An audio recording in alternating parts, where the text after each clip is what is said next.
Good evening, YouTube.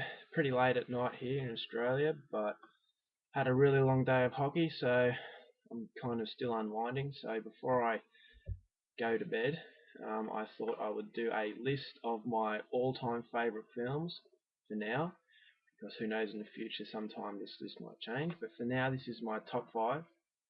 Now, I had a really hard time making this list. I have 3 films that didn't quite make this top 5, but I thought are worth a mention. So I'll go into them now.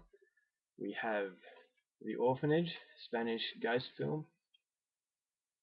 Just an awesome film.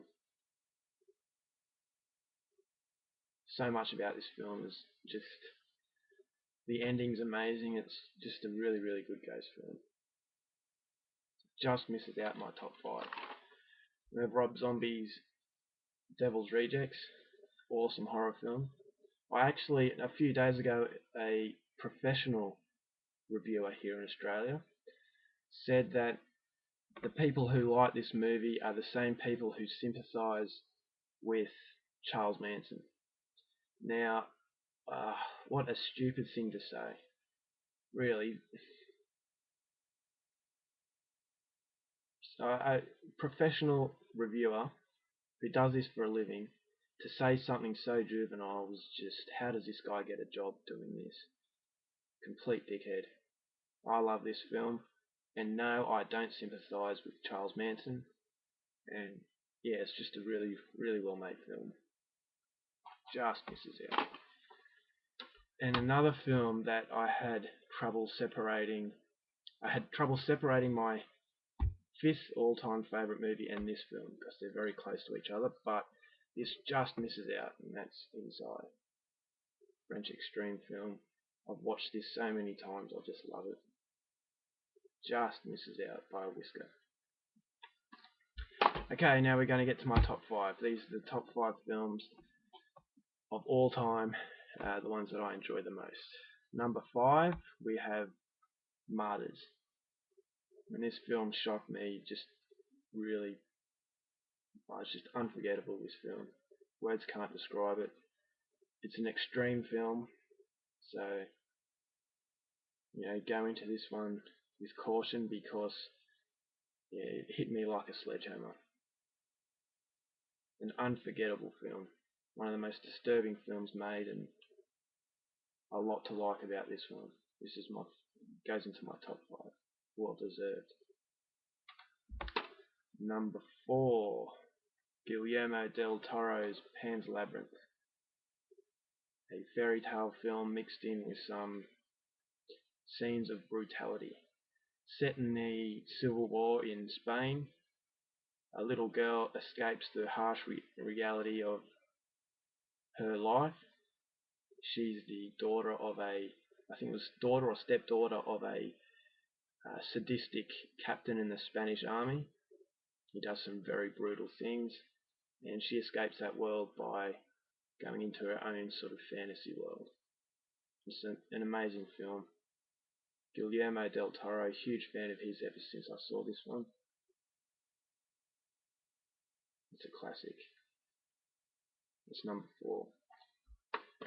Number 3, we have the British film Children of Men, Clive Owen, Julianne Moore and Michael Caine.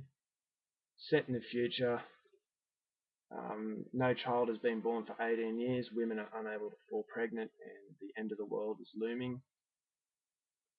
And there's a miracle.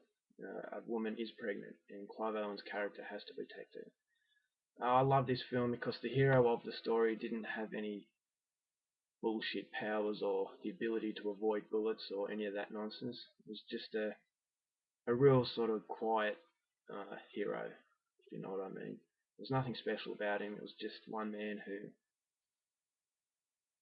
just protects this pregnant woman. Some amazing scenes in this film, especially there's one with a baby, and I don't want to give it away, but there's a really, really good scene in this film that just blew me away. There's a lot to like about this one. And that's number 3. Number 2. Now these 2 films that are left over, very hard to separate once again. but I'm pretty happy with what I've decided. Okay, number 2 is the clay animation Mary and Max. Take it out of its case. Now this is directed by Adam Elliott. He's an Australian clay animation director. He directed a short film called Harvey Crumpet, and that was an awesome film. This is a story about a pen friendship between a 44-year-old Asperger's syndrome sufferer. He's obese and 44 years old, living in New York, corresponding with an 8-year-old Australian girl. Now that kind of sounds dodgy, but there's nothing sinister going on in that story. It's all very innocent, very dark film. So even though it's clay animation, it's still not for kids because it has some pretty touchy subjects, like stuff like mental illness and suicide and all that kind of stuff. Now, a lot of Adam Elliott's films are based around depression and all that kind of stuff. I don't know if he suffered it himself, but all of his movies seem to nail the themes of depression. Because I myself had a lot of adversity in my life, and I've suffered from depression myself, so I know what it's like. And this film just nails the feeling you get and everything like that, the anxiety. And this is a brilliant film. As I said, it was very close between this film and the film I've chosen as number 1. It's just an amazing film. And even if you're not into this kind of stuff, I still strongly recommend you go out there and see this. It's funny, it's really touching, and just a very, I can't put into words how good this film is. Philip Seymour Hoffman is the voiceover for the main character, this guy on the front cover, the 44-year-old obese Asperger's sufferer from New York. And we've got Toni Collette, Barry Humphries, and Eric Bana. So you've got an all-star cast there doing the voiceovers. This is a step above your usual animated film, and this goes down as my second favourite film of all time. A very close second. Now we go for my favourite film of all time. And I don't know how this film could be topped, to be honest. I cannot pick a flaw in this film. There's nothing I did not like about it. And that is the Swedish film Let the Right One In.